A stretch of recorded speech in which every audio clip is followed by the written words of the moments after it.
Je conduisais, imaginant mon dîner d'anniversaire ce soir avec pour seul invité mon mari, dans la chaleur de notre cuisine confortable, quand le téléphone a sonné. Mon mari a envoyé un message, retenu au travail. Joyeux 34e anniversaire. Je n'ai pas réfléchi une seule seconde. J'ai immédiatement tourné en direction de notre restaurant habituel et je me suis offert un dîner luxueux. Quand le serveur m'a apporté l'addition avec un air hésitant, il a murmuré « Votre mari est dans les salons privés. Il vient de faire sa demande en mariage à une très belle femme. » Je n'en croyais pas mes oreilles. Je me suis approché, j'ai regardé par l'interstice de la porte. J'ai vu mon mari embrasser une femme. Quand elle a tourné la tête, ma poitrine s'est immédiatement serrée en réalisant qui elle était. J'étais sur le point d'enfoncer la porte d'un coup de pied, mais la raison m'a retenu. J'ai pris une photo et je suis parti tranquillement avec un plan pour leur faire regretter. Mais avant que je ne fasse quoi que ce soit, son mari m'a révélé son plan, qui les a fait tomber en moins de 7 jours. Je m'appelle Harper. Je suis ophtalmologiste dans un hôpital de San José, et ce jour-là, c'était mon 34e anniversaire. Mon service à l'hôpital s'est terminé plus tôt que d'habitude, et j'avais prévu de me rendre au supermarché pour acheter des ingrédients frais afin de cuisiner du crabe royal grillé au beurre et à l'ail, un plat que mon mari adore. Alors que ma voiture s'apprêtait à tourner vers l'entrée du supermarché, mon téléphone a vibré. Mon mari a envoyé un message, travail prolongé. Joyeux 34e anniversaire. Je l'ai lu mais je n'ai pas répondu. Il a envoyé un autre message expliquant qu'il faisait des heures supplémentaires pour gérer des papiers pour quelques clients âgés qui utilisaient leur fonds de retraite pour investir. Une histoire que j'avais entendue des centaines de fois. J'ai posé le téléphone sur le siège passager et j'ai soupiré. À ce moment-là, j'ai jeté un coup d'œil au sac de courses vide sur la banquette arrière et je me suis dit, s'il ne mange pas avec moi, je ne cuisinerai pas. Je ne voulais pas rester dans une cuisine froide, à préparer un repas que je devrais m'asseoir et manger seul, en écoutant le tic-tac de l'horloge et en attendant le bruit d'une voiture qui s'arrête. Non, pas aujourd'hui. J'ai mis mon clignotant et j'ai tourné dans l'allée menant à mon restaurant préféré. Un petit endroit avec des lumières jaunes et chaudes, des rideaux couleur vin, et un steak que j'adorais absolument. Même si personne ne fêtait mon anniversaire, je m'offrirais quand même un vrai repas. Considérant cela comme un cadeau que je me faisais à moi-même, quand je suis entré, on m'a conduite à une table près de la fenêtre. Tout semblait familier et rassurant. Le cliquetis des couverts contre les assiettes, le murmure feutré des conversations de chaque groupe de convives, l'odeur du beurre, l'odeur de la viande grillée. Tout cela a adouci quelque chose en moi. J'ai commandé mon plat, j'ai ouvert la carte des vins et j'ai choisi un vin rouge léger. Quand le verre a été posé devant moi, la lumière se reflétant dans le liquide sombre m'a fait réfléchir involontairement. 34 ans. Comment suis-je arrivé là? J'ai pris une gorgée, essayant de garder mes émotions stables. Je ne voulais pas que mon anniversaire se transforme en une soirée triste juste à cause d'un message aussi froid que la glace. Mais la vie nous permet rarement d'être en paix bien longtemps. Quand l'addition a été apportée, le serveur, un jeune homme mince, s'est approché de ma table. Mais au lieu de poser l'addition et d'offrir un sourire poli comme d'habitude, il s'est légèrement penché, sa voix si basse que j'ai dû pencher l'oreille vers lui. Votre mari est dans le salon privé numéro 4. Il vient de faire sa demande en mariage à une très belle femme. J'ai cligné des yeux. J'ai cru que j'avais mal entendu. J'ai demandé à nouveau, ma voix tremblante, qu'avez-vous dit? Mais il a simplement répété exactement la même phrase, puis s'est redressé, le visage devenant pâle comme s'il venait de dire quelque chose qu'il n'aurait pas dû. Il a posé l'addition sur la table et s'est éloigné rapidement, me laissant assise là comme si quelqu'un avait appuyé sur un bouton pause. Pendant plusieurs secondes, mon esprit était complètement vide. Pas une seule pensée, pas une seule émotion claire, seulement les battements de mon cœur à l'intérieur de ma poitrine. Une demande en mariage ici. J'ai agrippé le bord de la table, je me suis levé lentement et j'ai marché tout droit vers le couloir où les salons privés s'alignaient des deux côtés. Sans savoir que le moment que j'allais voir allait changer toute ma vie, j'ai avancé pas à pas, mon esprit enveloppé dans un épais brouillard. Chaque battement de cœur ressemblait à un coup lourd contre ma poitrine, me poussant en avant tout en me retenant simultanément avec une peur vague et paralysante. Et si tout était réel? Les salons privés du restaurant se trouvaient au bout du couloir. Des lumières jaunes douces éclairaient les tableaux encadrés le long des murs, beaux mais froids.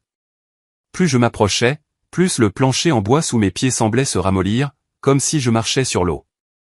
Le salon numéro 4 était sur la gauche, une porte en bois sombre avec un petit panneau de verre juste assez grand pour voir à l'intérieur si l'on se tenait très près. Je me suis arrêté devant. J'ai posé une main sur ma poitrine, essayant de prendre une profonde inspiration, mais l'air n'a atteint que ma gorge avant de rester coincé là. J'ai penché mon visage vers la vitre. Et en cette fraction de seconde, tout l'univers que je connaissais s'est effondré. Grayson se tenait très près d'une femme, son corps pressé contre le sien d'une manière familière, le genre d'intimité que seules les personnes amoureuses, ou qui se sont profondément aimées, peuvent avoir. Il s'est penché et a déposé un lent baiser sur ses lèvres. Pas un baiser volé, pas un baiser provoqué par l'alcool, mais le baiser d'un homme heureux, sans fardeau, sans aucune trace de culpabilité dans son cœur. Mon corps est devenu engourdi de la tête aux pieds. Je n'osais pas cligner des yeux. Puis, comme si quelque chose attirait mon regard vers la droite, la femme a doucement tourné la tête. Une mèche douce de cheveux bruns a glissé sur son épaule, révélant un visage si familier que j'ai failli rire de la cruauté du destin. Tiffany, la femme de mon cousin, la femme qui vivait avec un mari que tout le monde dans la famille croyait paralysé après un accident vasculaire cérébral 8 mois plus tôt. La femme qui était restée assise pendant des heures à côté de son lit d'hôpital, lui essuyant le visage, lui donnant la bouillie à la cuillère, invitant les proches à lui rendre visite, souriant comme si la vie lui avait appris à se sacrifier sans condition. Je suis resté figé, sentant comme si quelqu'un avait balancé un marteau en fer directement dans ma poitrine.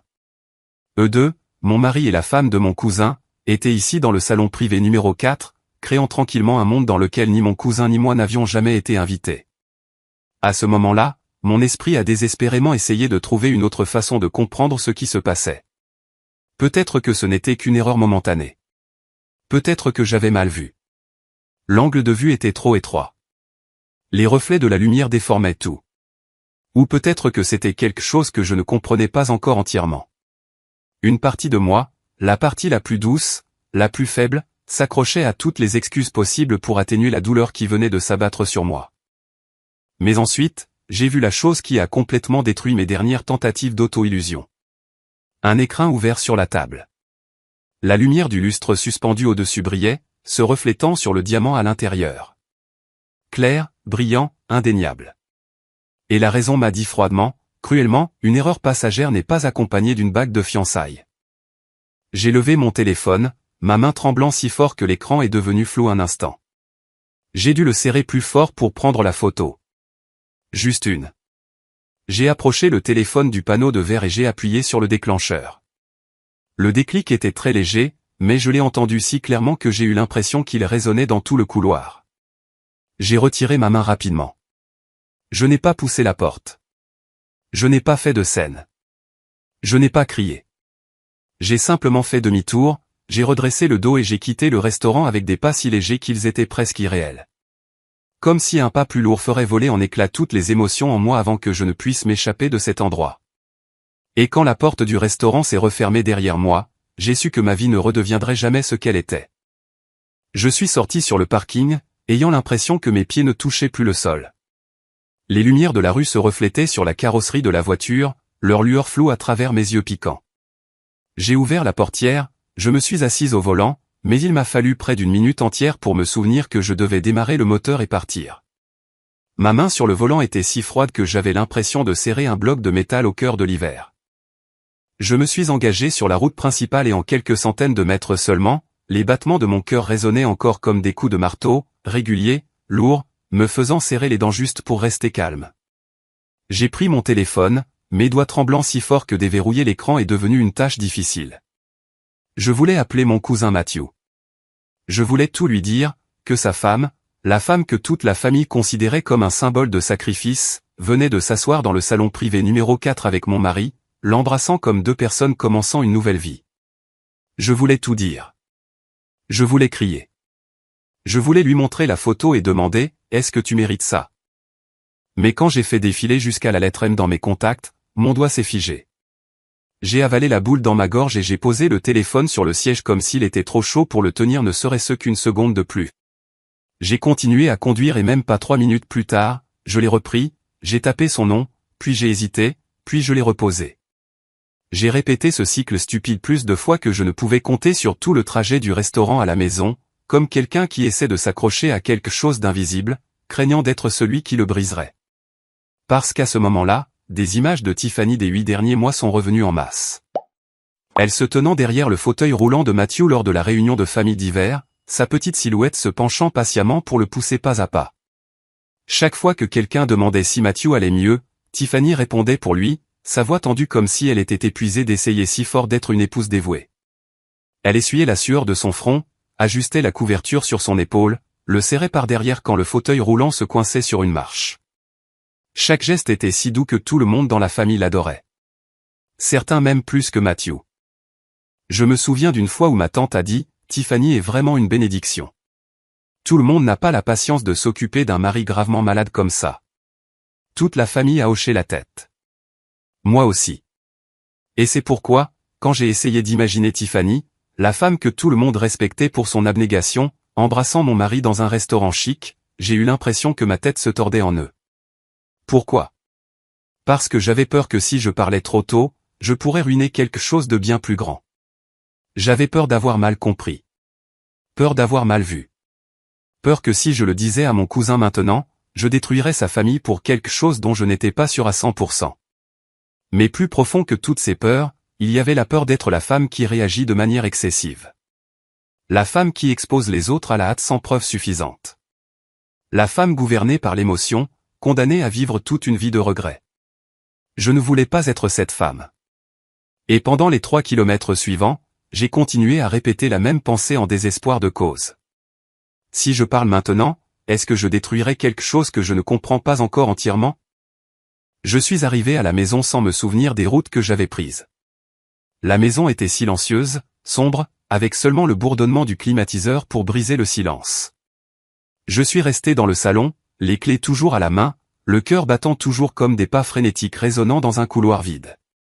J'ai regardé la photo de mariage sur le mur. Je souriais naturellement sur cette photo, et Grayson avait sa main sur ma taille, ses yeux semblant ne pas pouvoir se détacher de moi. Chaque belle image, chaque promesse, chaque fois que je lui avais fait confiance s'est soudainement brisée en éclats de verre tranchant. J'ai posé mon sac, je suis entré dans la chambre et j'ai allumé les lumières brutalement, comme si je pouvais chasser l'obscurité de mon esprit. Mais cette nuit-là, je n'ai pas pleuré.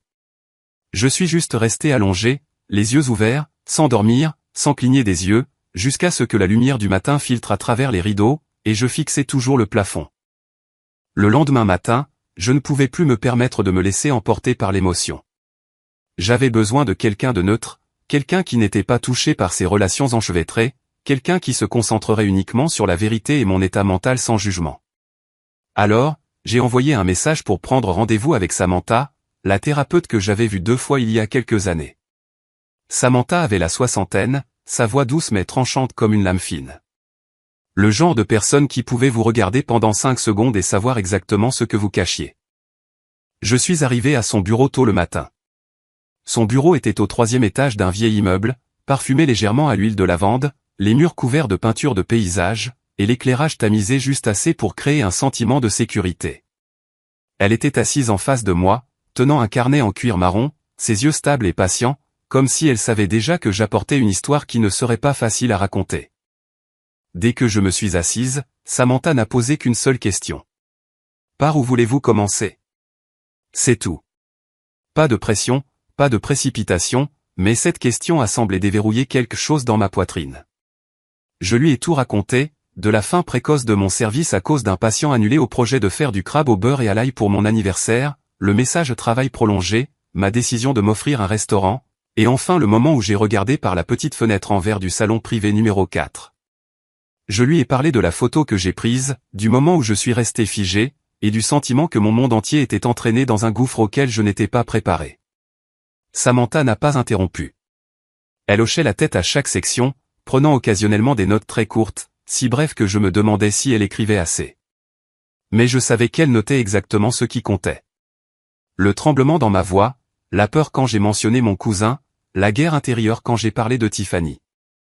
Quand j'ai terminé, Samantha a posé son stylo, m'a regardé droit dans les yeux et a demandé « Vous parlez beaucoup de Tiffany, mais laissez-moi vous demander, à quel point connaissez-vous la personnalité de votre cousin ?» Cette question m'a fait marquer une pause. Puis j'ai hoché la tête. Je le connais bien. Il a toujours été droit, direct, et une fois qu'il décide quelque chose, personne ne peut le faire changer d'avis. Samantha, alors, que se passerait-il s'il découvrait que sa femme le trompait? Je n'ai même pas eu besoin de réfléchir. Il ne lui pardonnerait pas. Samantha a penché la tête. Et que se passerait-il s'il découvrait que vous le saviez mais ne lui aviez rien dit? Cette question a percé la dernière couche de mes défenses. J'ai dégluti. Il ne me pardonnerait pas non plus. Samantha n'a pas réagi vivement. Elle s'est simplement penchée en arrière, laissant passer quelques secondes comme si elle me donnait de l'espace pour faire face à ma propre réponse. Puis elle a dit doucement mais sèchement, « Vous n'êtes pas venu ici pour me demander quoi faire. Vous êtes venu ici pour confirmer ce que vous savez déjà. » Je l'ai regardé, figé. Samantha a continué, « Vous savez déjà ce que vous devez faire. Vous attendez juste que quelqu'un vous donne la permission, mais la vérité n'a pas besoin de permission. » Et cette phrase, comme une dernière aiguille, a dissipé le brouillard dans ma tête. Je savais ce que je devais faire, non pas parce que Samantha l'avait dit, mais parce que je le savais depuis le moment où j'avais vu la bague de fiançailles sur la table hier. Et quand je suis sorti de son bureau, la peur en moi n'avait plus de bord tranchant. Elle s'était déposée comme de l'eau calme après une tempête. Cet après-midi-là, j'ai conduit directement chez Matthew. Je n'ai pas prévenu par message. Je n'ai pas appelé. Je ne voulais pas répéter des mots ou préparer une phrase d'introduction. Je savais seulement que je devais le voir maintenant avant de me dissuader à nouveau. Le ciel de San José en fin d'après-midi était teinté d'une couleur dorée pâle. La lumière du soleil s'inclinait, jetant un faux sentiment de calme sur ce que mes yeux allaient voir. La maison de Matthew se trouvait au bout d'une rue tranquille avec de petits arbres bordant les deux côtés, les feuilles bruissant dans le vent comme si elles murmuraient quelque chose que je ne pouvais pas tout à fait entendre. Je me suis garé devant le portail, mes mains transpiraient tellement que j'ai dû les essuyer 2 fois sur mon jean avant de sonner, mais personne n'a répondu. La porte d'entrée était légèrement entr'ouverte. La voiture de Tiffany n'était pas dans l'allée. J'ai deviné qu'elle était partie pour ses soins de beauté habituels du week-end. Je suis entré dans le jardin où la lumière du soleil inondait le petit jardin rempli de romarin, la plante préférée de Matthew. Il était assis là, dans un fauteuil roulant noir, face à la clôture en bois. La lumière du soleil mettait en évidence des mèches grises à ses tempes, mais il y avait quelque chose de différent dans sa posture, pas du tout comme quelqu'un de gravement malade, comme la famille l'avait cru pendant 8 mois. En m'approchant, les roues du fauteuil roulant ont capté la lumière, et sa respiration était régulière. Trop régulière pour quelqu'un avec un déclin cognitif sévère comme Tiffany l'avait décrit à tout le monde. Je suis resté face à lui pendant quelques secondes pour me ressaisir. Puis j'ai commencé. J'ai tout raconté, du message d'anniversaire à la décision de m'arrêter au restaurant, au moment où le serveur a murmuré des mots qui ont changé ma vie, à l'image de Grayson embrassant Tiffany, sa femme, dans le salon privé numéro 4. Je l'ai raconté lentement, clairement, chaque mot comme une petite lame coupant ma peau. Matthew n'a pas interrompu, n'a pas questionné, n'a pas détourné le regard. Il est juste resté assis là, les mains posées soigneusement sur ses genoux, ses yeux ne vacillant pas une seule seconde. Ce qui m'a le plus choqué, c'est qu'il ne s'est pas mis en colère, n'a pas rougi, n'a pas tremblé, n'a montré aucune des émotions qui accompagnent un coup soudain.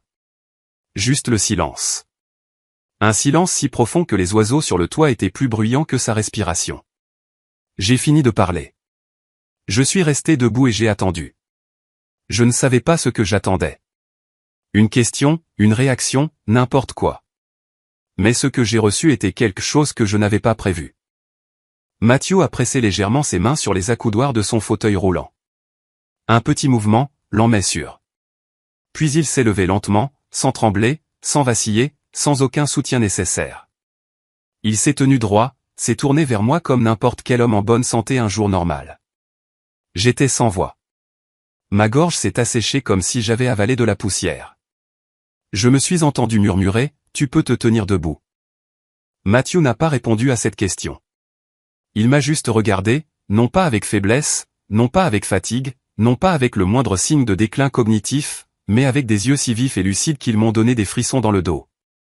Puis il a parlé, sa voix pleine, claire, sans le moindre soupçon de bégaiement ou de retard. Je sais déjà tout. Une seule phrase, suffisante pour que je réalise la vérité que je n'avais même jamais envisagée. Pendant les 8 derniers mois, une seule personne dans cette famille avait vraiment été trompée, et cette personne, c'était moi. Je suis resté figé devant cette déclaration tandis que Matthew restait droit, calme, comme s'il ne s'était jamais assis une seule fois dans ce fauteuil roulant. La lumière de l'après-midi frappait son visage, ne faisant que rendre plus évidente la vivacité et la clarté que nous tous, parents, amis, même les médecins, avions cru disparu depuis longtemps. J'ai ouvert la bouche pour parler, mais Mathieu a doucement levé la main, me faisant signe de me retenir. Il a expiré comme quelqu'un sur le point d'ouvrir une porte qui avait été verrouillée trop longtemps. L'accident vasculaire cérébral que j'ai eu était léger.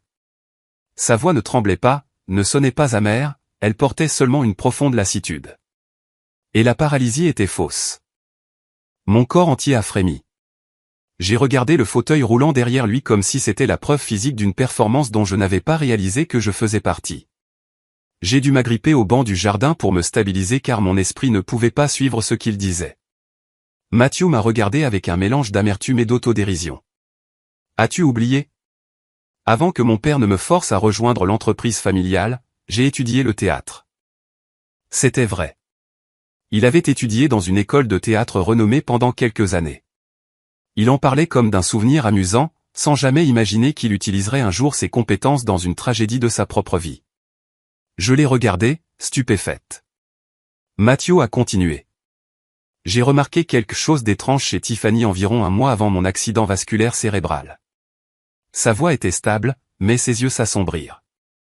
Elle a commencé à sortir plus, à chuchoter au téléphone, à changer le mot de passe de son téléphone, et surtout, la façon dont elle me regardait. Ce n'était plus le regard d'une épouse. Quand j'ai été hospitalisé pour cet accident vasculaire cérébral léger, a-t-il dit, j'ai réalisé que c'était ma chance.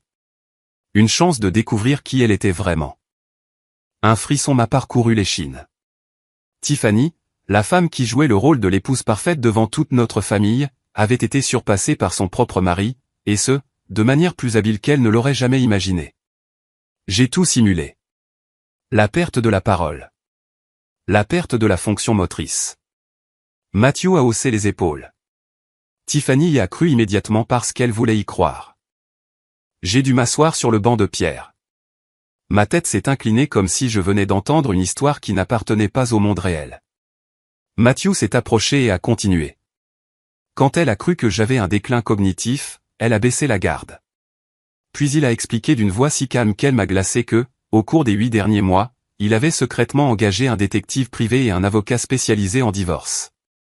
Le détective lui avait fourni des photos de Tiffany et Grayson entrant dans un hôtel à 21h47. Une vidéo d'eux s'enlaçant dans un café vide. Des reçus de dîner dans des salons privés. Des photos d'eux se tenant la main quand ils pensaient que personne ne regardait. Des enregistrements audio de rendez-vous où Tiffany avait menti en disant qu'elle allait s'occuper de son mari. Chaque preuve était une lame tranchante, non pas coupant Mathieu, mais coupant la confiance que nous avions tous gardée pendant cette période. Mes mains tremblaient en écoutant, non pas à cause de la trahison, mais parce que mon cousin avait fait semblant d'être faible pendant 8 mois consécutifs, juste pour voir clairement le vrai visage de la femme qui se couchait à côté de lui chaque nuit.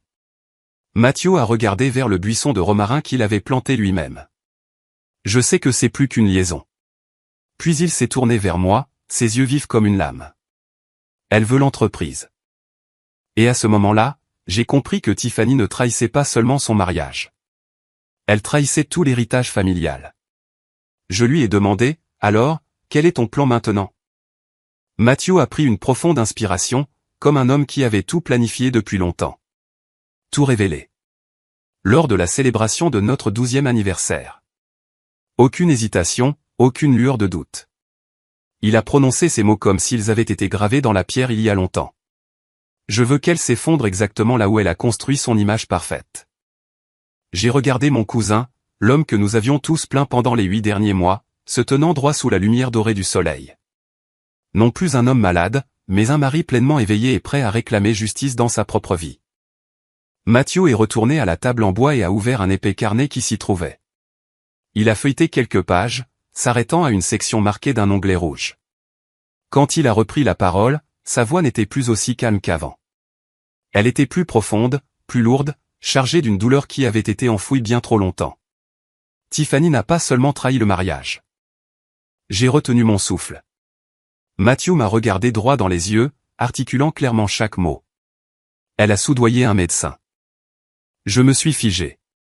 Un frisson glacial m'a parcouru l'échine. Quel médecin, ai-je demandé, horrifié. Le neurologue qui a signé le diagnostic, disant que j'avais un déclin cognitif sévère. J'étais si secoué que j'ai dû m'agripper au bord de la table en bois pour rester debout. Cette déclaration a eu l'effet d'un coup de marteau sur ma tête. Matthew m'a regardé, puis a poursuivi, sa voix inébranlable. Tiffany prévoyait de présenter ce rapport lors de notre prochaine célébration de 12e anniversaire.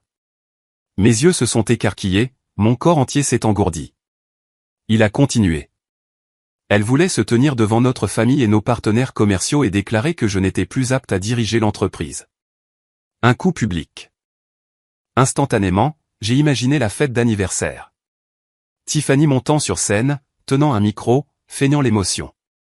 Nous tous l'écoutant, sympathisant, croyant que Matthew perdait lentement la tête. Et juste après, Tiffany prendrait le contrôle de l'entreprise, de manière légitime, légale, et avec le soutien de tous. Un plan parfait. Si Matthew ne l'avait pas découvert à temps. Il a tourné vers un autre dossier et en a sorti une petite clé USB noire. Le détective a placé un dispositif d'enregistrement sous la chaise du neurologue.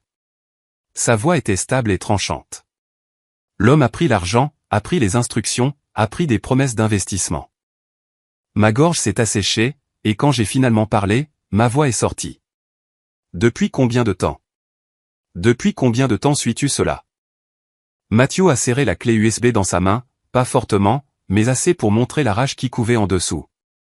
Des mois, a-t-il dit lentement, en me regardant droit dans les yeux. Chaque réunion, chaque enveloppe, chaque message.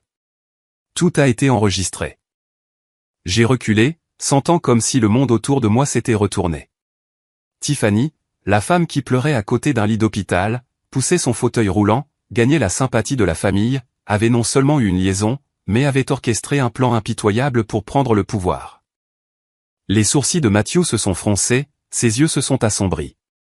Elle pense que je suis vraiment faible. Elle pense que je ne peux pas me défendre. Il a fait un pas de plus vers moi, sa voix claire et froide. Mais quand un homme est silencieux, cela ne veut pas dire qu'il est impuissant. Il m'a regardé comme pour graver cette vérité dans mon esprit. Cela signifie seulement qu'il enregistre tout. Cette phrase a résonné dans ma tête comme le bruit d'une porte qui se verrouille. Le jardin autour de nous est tombé dans un silence complet, seul le vent effleurant doucement les feuilles de romarin. Matthew se tenait là, non pas comme un patient en convalescence, mais comme un homme qui s'était préparé depuis longtemps à une bataille de droit, de volonté et de stratégie. J'ai regardé mon cousin, et pour la première fois depuis des années, j'ai vu la force et la vivacité qu'il avait toujours cachées derrière un extérieur posé. Il n'avait pas peur de Tiffany. Il n'avait pas peur d'être trompé à nouveau. Il attendait seulement le bon moment pour tout exposer.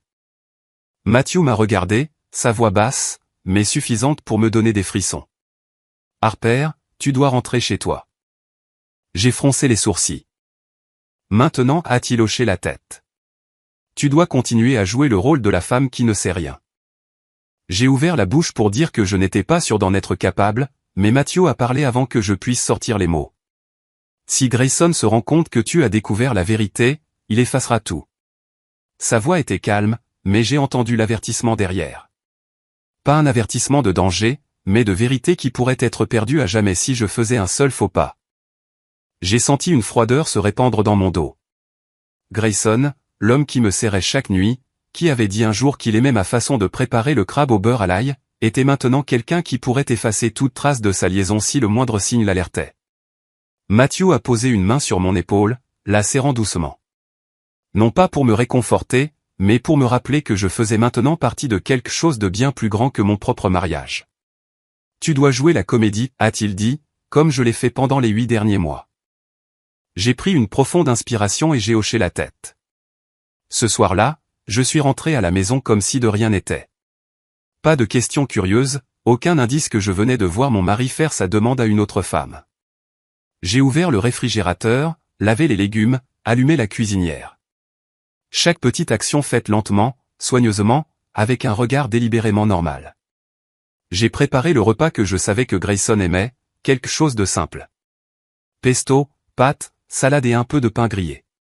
J'ai senti l'ail monter de la poêle, mais au lieu de chaleur, cela m'a donné l'impression de rejouer un vieux rôle dans une cuisine familière. Quand Grayson est entré, il a enlevé son manteau, a souri. Ce sourire trait de mon mari. Si familier que si je ne l'avais pas vu embrasser Tiffany hier, j'aurais pu croire qu'il était innocent. Je me suis tourné vers lui et j'ai souri doucement. Tu es à la maison. Comment s'est passée ta journée au travail? La question la plus ordinaire que je pouvais poser. Et cette fois, je l'ai utilisée comme un masque. Grayson s'est assis, a partagé quelques anecdotes de travail inoffensives. Rien de réel, rien de significatif. J'ai hoché la tête, j'ai ajouté du sel dans la casserole, et je suis devenue l'épouse qu'il pensait encore avoir sous son contrôle. Quand nous nous sommes assis pour manger, j'ai dit une phrase que j'avais préparée à l'avance. Une phrase qui semblait décontractée, une phrase très simple. Le cousin Matthew organise une célébration pour ses 12 ans de mariage ce week-end. Ils nous ont invités. Pendant une seconde, un moment fugace, l'expression de Grayson a changé. Mais je l'ai vu. Je l'ai vu clairement. La main qui tenait sa fourchette en acier inoxydable l'a soudainement laissée tomber sur la table. Un tintement métallique a retenti dans la cuisine silencieuse. Grayson s'est rapidement penché pour la ramasser en marmonnant « Je pensais juste au travail. Ce n'est rien. » Mais j'ai vu la lueur de panique dans ses yeux. Une brève lueur juste assez longue pour que je sache que Matthew avait raison. Grayson avait peur. Tout mon corps s'est détendu, non pas par faiblesse, mais parce que je venais de voir la chose la plus importante de la soirée. Il ne savait pas que je savais, et il n'avait aucune idée que je pouvais être aussi calme. J'ai terminé ce dîner comme si rien d'inhabituel ne s'était passé. J'ai lavé la vaisselle, débarrassé la table, allumé le lave-vaisselle, tandis que Grayson prenait une douche comme il le faisait toujours. Tout s'est déroulé si paisiblement que si quelqu'un avait regardé de l'extérieur, il aurait pensé que nous étions un couple marié parfaitement calme et sans défaut. Mais à l'intérieur de moi, un plan grandissait, un plan dont je n'avais jamais imaginé faire partie. Cette nuit-là, j'ai dormi dans le même lit que l'homme qui m'avait trahi. Il a passé son bras autour de moi comme toujours, mais pour la première fois de ma vie, je n'ai ressenti aucune chaleur de cette étreinte. Je suis resté immobile, les yeux fermés, respirant régulièrement pour lui faire croire que je ne savais rien. Mais le lendemain matin, dès que la lumière du soleil a touché le bord du rideau, j'ai ouvert les yeux avec un objectif clair en tête. Aujourd'hui, j'allais voir un avocat. J'ai conduit jusqu'au cabinet d'avocat que Matthew avait engagé. C'était un petit bâtiment en briques rouges, pas accent grave-l'œil comme les grands cabinets de San José, mais discret, pratique et plein d'expérience. Exactement le genre d'endroit que quelqu'un comme Matthew choisirait pour une stratégie silencieuse mais décisive. L'avocat m'a accueilli dans une petite salle de réunion avec un éclairage doux, une longue table en bois et des étagères pleines de dossiers juridiques. Il avait la cinquantaine, des cheveux poivre et sel, des yeux vifs et une voix calme et mesurée. Le genre d'homme qui ne laisse jamais l'émotion interférer avec son travail. Il a commencé. Matthew m'a parlé de vous, et je comprends pourquoi vous êtes ici aujourd'hui. J'ai hoché la tête.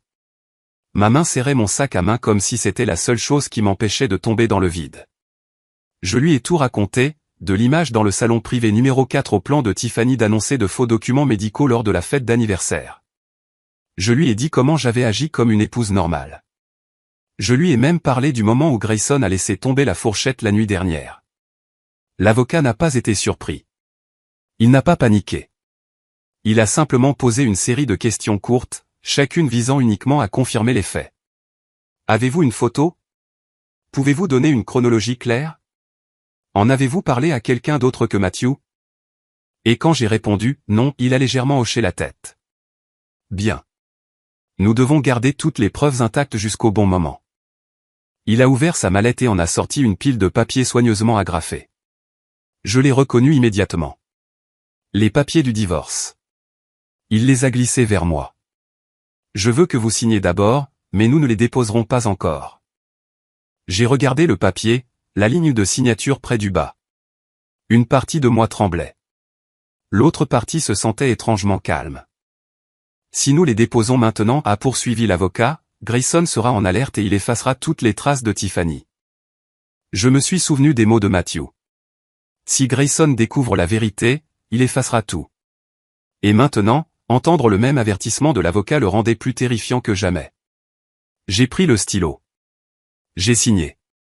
Mon nom est apparu clairement sur la page comme une coupure, mais une coupure nécessaire pour me sauver. L'avocat a rassemblé les papiers, les replaçant soigneusement dans le dossier. Il m'a regardé droit dans les yeux, sa voix ferme et lente.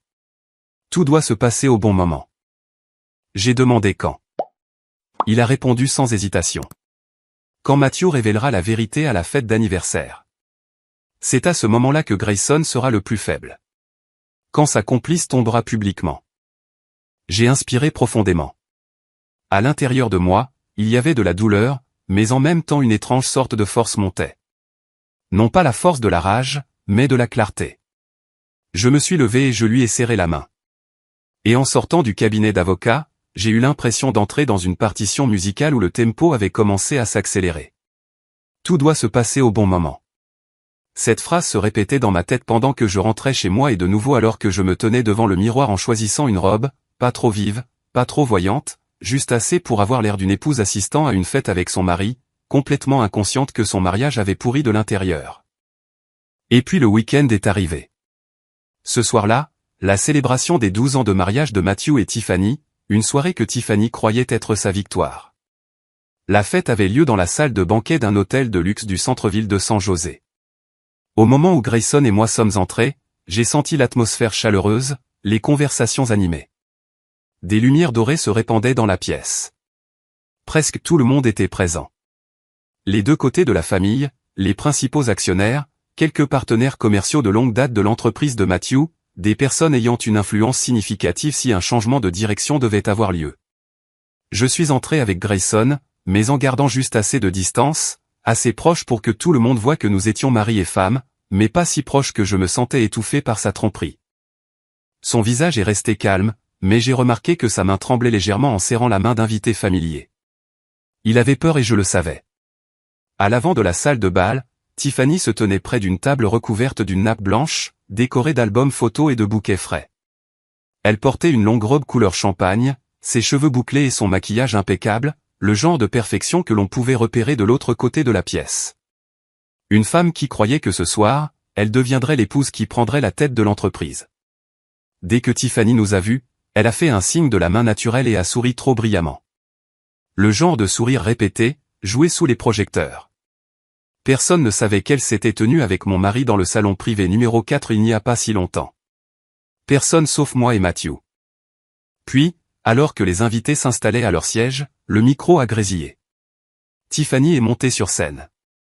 Sa voix était douce, tremblant juste assez, comme si elle retenait à peine des larmes d'émotion. Merci à tous d'être ici en ce jour spécial.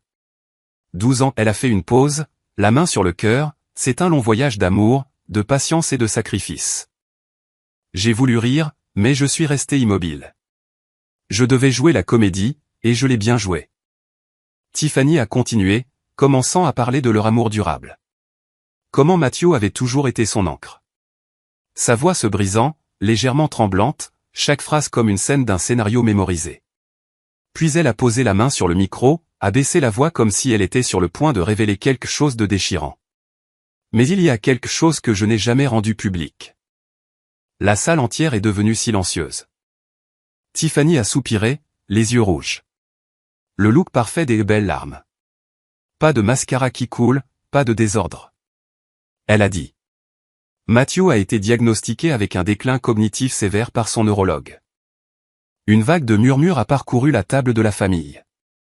J'ai vu certains parents porter la main à leur bouche, stupéfaits. Tiffany a essuyé une larme inexistante. Il ne peut plus gérer l'entreprise comme il le faisait autrefois. Il oublie des choses. Il n'est plus assez lucide pour prendre de grandes décisions. Sa voix s'est brisée. J'ai essayé de protéger sa dignité tout ce temps. Une tante s'est levée, la voix tremblante. Tiffany, tu es incroyable. Tu es une femme merveilleuse. Matthew a de la chance de t'avoir. Une autre voix de la table des actionnaires. Si Matthew ne peut vraiment plus diriger, peut-être que Tiffany devrait prendre la relève. Tout s'est déroulé exactement comme Tiffany l'avait prévu. Exactement comme le faux rapport avait été conçu pour affecter les gens. Exactement comme une partie d'échecs qu'elle croyait avoir déjà gagnée. J'ai regardé Grayson. Il y avait une lueur d'excitation sur son visage, très faible, mais je l'ai vu parce que si Tiffany réussissait, il obtiendrait une part dans l'entreprise de Matthew. J'ai regardé de nouveau la scène. Tiffany se tenait sous la lumière dorée, posée, confiante, comme une femme sur le point d'accéder au pouvoir qu'elle avait acheté avec toutes les ruses imaginables. Et le plus ironique, c'est que toute la salle la croyait entièrement, complètement, comme si Tiffany était l'héroïne sortant d'une tragédie familiale pour protéger son mari et sauver l'entreprise de l'effondrement. Mais ce que Tiffany ne savait pas, c'est que l'acteur principal ce soir n'était pas elle. C'était l'homme qu'elle avait cru incapable de se tenir debout par lui-même. Tiffany a posé une main sur sa poitrine, inclinant la tête comme si elle ne pouvait supporter la douleur que la condition de son mari lui avait apportée. La salle murmurait encore. De nombreux invités tamponnaient leurs yeux avec des mouchoirs. Certains actionnaires chuchotaient sur la nécessité d'un remplaçant, et Tiffany semblait la plus appropriée. C'était le moment exact que Tiffany voulait, le moment où elle prendrait tout le pouvoir. Elle a approché le micro, la voix tremblante, parfaite pour le scénario. Mais je vais essayer de... Elle n'a pas pu finir. Un bruit est venu de derrière la scène. Une chaise qui glisse. Une profonde inspiration. Puis une voix grave et stable qui n'avait pas besoin de micro pour se faire entendre dans toute la salle. Ça suffit, Tiffany. Tiffany s'est figée. La salle s'est tournée et Matthew se tenait là. Sans soutien, sans jambes tremblantes, sans aide. Il s'est levé de son siège au premier rang, celui que Tiffany avait arrangé pour le faire passer pour un mari handicapé ayant besoin de soins. Le silence dans la salle était si profond que j'ai entendu quelqu'un laisser tomber une cuillère à soupe dans son assiette. Tiffany a reculé de 2 pas, les yeux écarquillés, la bouche ouverte, mais aucun son n'en est sorti. Finalement, elle a halté. Tu te tiens debout depuis quand? Matthew n'a pas répondu. Ne l'a pas regardé. N'avait pas besoin de sa réaction. Il a simplement sorti une petite télécommande noire de sa poche, quelque chose qu'il avait préparé pendant 8 longs mois, et a appuyé sur un bouton. Instantanément, les lumières se sont tamisées et le grand écran derrière la scène s'est allumé. Et à ce moment-là, tout ce que Tiffany avait construit pendant des mois s'est effondré. D'abord, une photo de Tiffany enlaçant Grayson devant un hôtel avec l'heure et la date clairement visibles. Puis des images de caméras de sécurité les montrant marchant bras dessus bras dessous dans le parking. Puis des images d'eux assis de près dans un café tranquille, se tenant la main. Puis un reçu de restaurant pour un salon privé facturé sur la carte de Tiffany. Les murmures ont augmenté, puis se sont transformés en halètements, puis en respiration de colère et de dégoût. Tiffany secouait la tête encore et encore, ses cheveux parfaitement coiffés commençant à se défaire. Non, non. C'est un malentendu. C'est. Mais elle n'a pas pu inventer davantage car un enregistrement vocal a été diffusé. Il n'est pas lucide. J'ai fini d'ajuster le rapport. Il vous suffit de l'annoncer au bon moment. La voix du médecin. Puis elle a baissé, tremblante, respirant lourdement comme dans une salle d'interrogatoire. J'ai pris l'argent. J'ai fait ce que Tiffany a demandé. J'assume l'entière responsabilité. La salle est devenue silencieuse. Une tante s'est levée et s'est dirigée vers la scène. Personne ne pouvait l'arrêter. Elle a attrapé un verre de vin et a jeté son contenu au visage de Tiffany. Menteuse. Traîtresse. Tiffany s'est débattue. Le vin rouge tachant sa robe champagne, coulant sur le maquillage coûteux qu'elle avait passé tout l'après-midi à appliquer. Le chaos a éclaté. Plusieurs membres de la famille se sont levés en criant. Un vieil actionnaire a commencé à pleurer, submergé par la trahison. Et puis 2 policiers en uniforme sont entrés par les portes arrière de la salle. Ils ont marché droit vers la scène sans hésitation. Tiffany Rogers, vous êtes requise pour un interrogatoire sur des accusations de corruption de médecins et de complot en vue d'une fraude. Tiffany est devenue flasque comme si ses jambes avaient perdu toute leur force. Elle a été menottée devant toute sa famille, ses partenaires commerciaux et ses amis, des gens dont elle avait passé des années à construire l'admiration. Elle s'est retournée, cherchant Grayson, son complice. Mais Grayson était parti. J'ai regardé autour de moi. Le siège où il était assis était vide. Pas de manteau, pas de verre de vin, pas d'excuses. Il s'était enfui à un moment donné, et j'étais assise à une table de là, sans jamais le remarquer. Tiffany a été escortée dehors au milieu des sanglots, des cris et des pas chaotiques, et Matthew se tenait là, droit, tenant toujours la petite télécommande comme un homme qui venait de livrer l'acte final d'une pièce de 8 mois. Je suis rentré chez moi immédiatement après, et quand j'ai ouvert la porte et que je suis entré, je n'ai pas dit un mot. Grayson était toujours assis sur le canapé, tremblant. Ses mains étaient serrées comme s'il essayait de s'accrocher au dernier lambeau de contrôle. Son visage était pâle, ses yeux remplis de panique. Il s'était probablement éclipsé de la fête au moment où il avait vu Tiffany menottée. Je ne me suis pas approché de lui. J'ai simplement posé les papiers du divorce signés sur la table en verre devant lui. Le papier a atterri avec un petit claquement sec qui l'a fait sursauter. Il s'est levé d'un bond, la voix rauque. « Harper, s'il te plaît, ne fais pas ça. Je peux expliquer. » Je l'ai regardé droit dans les yeux une dernière fois et j'ai dit lentement, « Ne prononce plus mon nom. » Pas de cris, pas de larmes, pas de tremblements. J'avais déjà traversé la douleur. Je me suis retourné, j'ai ouvert le placard et j'ai sorti la grande valise que j'avais secrètement préparée des jours auparavant. Le bruit de ses roulettes sur le parquet a résonné comme le glas de notre mariage. Grayson s'est jeté pour attraper ma main, mais je me suis immédiatement dégagé. Pas besoin de force, seulement de la résolution. J'ai franchi le seuil, sans regarder en arrière, sans dire un mot de plus. La porte en bois s'est fermée fermement derrière moi, scellant la vie que j'avais eue autrefois. Une fois dehors, j'ai appelé Lisa, ma meilleure amie de l'internat. Tout ce que j'ai eu à dire, c'est « Lisa, j'arrive ». Et elle a répondu « La porte n'est pas verrouillée. Viens ».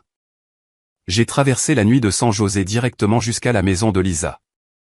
Elle a ouvert la porte dès que j'ai monté les marches avec ma valise. Je n'ai rien dit. Elle n'a rien demandé. Elle m'a juste serré fort dans ses bras. Le câlin de quelqu'un qui m'avait vu essayer pendant bien trop longtemps.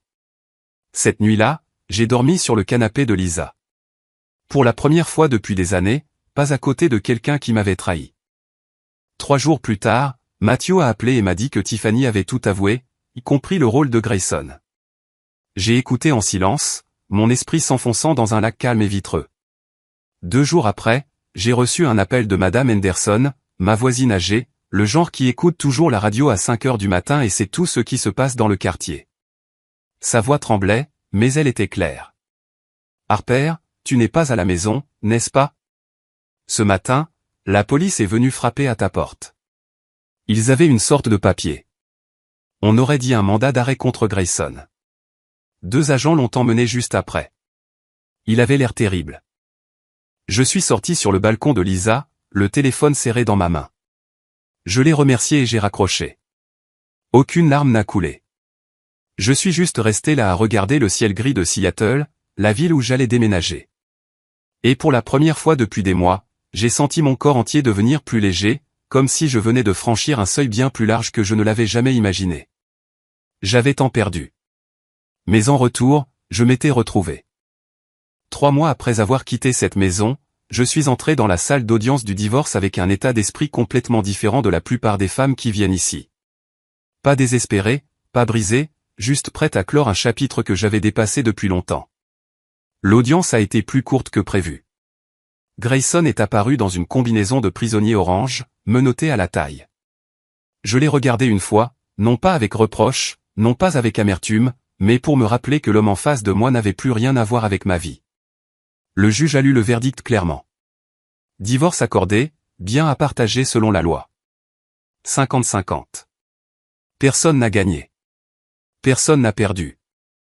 Juste une vérité finalement consignée dans les archives du tribunal. J'ai signé mon nom, sentant que je venais de mettre le point final à un chapitre que je ne relirai jamais.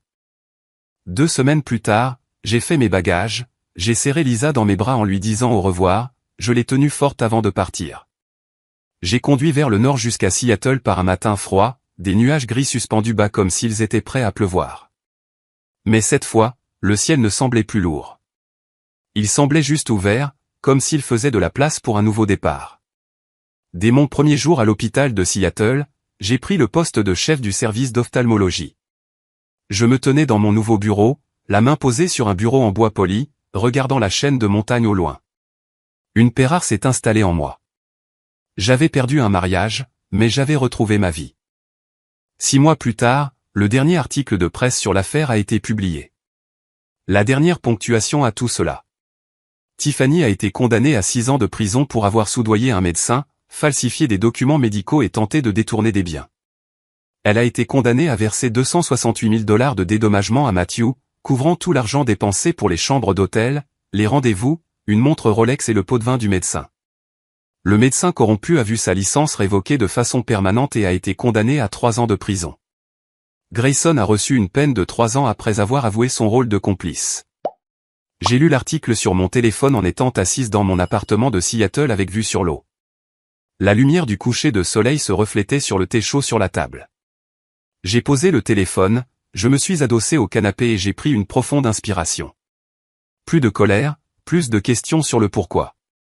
Plus de poids sur mes épaules. Juste une vérité tranquille. J'avais survécu et je vivais mieux que jamais. Si vous écoutez encore, merci d'avoir passé du temps avec l'histoire d'une femme qui pensait autrefois qu'elle devait tout endurer pour garder un foyer.